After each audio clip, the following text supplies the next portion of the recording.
हमारे ऊपर ये बहुत बड़ा समय है हमारी परीक्षा का। आपको और हमको बहुत मेहनत करके, बहुत ध्यान से, आलिम हजरातों से मशवरा कर करके अपनी इज्जत आबरू की हिफाजत के लिए, अपने इलाके को बचाने के लिए कांग्रेस पार्टी को चुनाव जिताइए।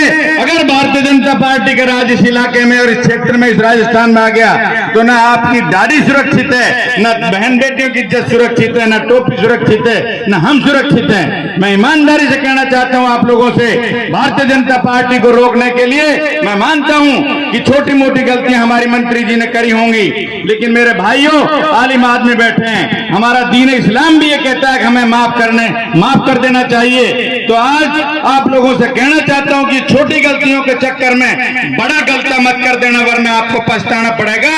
5 साल ही नहीं, आपको 25 साल तक पछताना पड़ सकता है। मेरे भाइयों, घर में रहते हैं, परिवार में रहते हैं, छोटी मोटी गलतियां भी होती हैं। इसलिए उन चीजों को नजरअंदाज करके, और जो लोग ये कहते हैं कि हम तो इस वजह से साथ नहीं दे रहे कि हमारे पास मंत्री जी ने फोन नहीं उठाया, हमारे गांव में नहीं आई। मेरे भाइयों, जहां हमारी इज्जत आबरू का सवाल है, जहां हमारे इलाके की अस्तित्व का सवाल है, उन चीजों के सामने ये छोटी बात मायने नहीं रखती।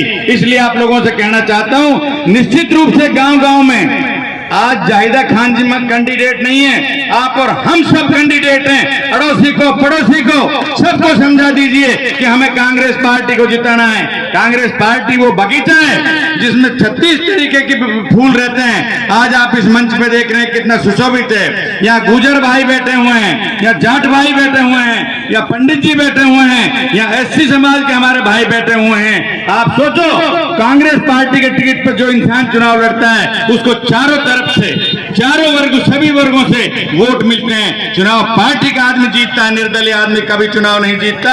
आप लोगों को समझ में आ जानी चाहिए और उन लोगों को समझा देना चाहिए कि मेरे भाइयों, इन नाराजगियों को, छोटी मोटी को बातों को खुदा वास्ते छोड़ दो।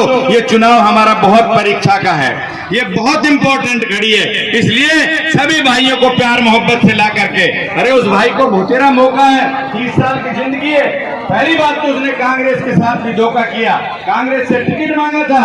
उस दिन तो कांग्रेस जिंदाबाद, सोनिया गांधी जिंदाबाद करता था। अगर पार्टी ने फैसला जाहिदा जी के पक्ष में कर दिया तो उसको उसी दिन पार्टी के समक्ष में, पार्टी के साथ में रहना चाहिए था। हम ईमानदारी से कहते हैं, अगर पार्टी का टिकट उस भाई को मिलता, हम भी 100% कांग्रेस के पंजे पर साथ रहते। लेकिन इस तरीके का व्यवहार, इस तरीके की बात शोभा नहीं देती। उन लोगों ने क्या आरोप हमारे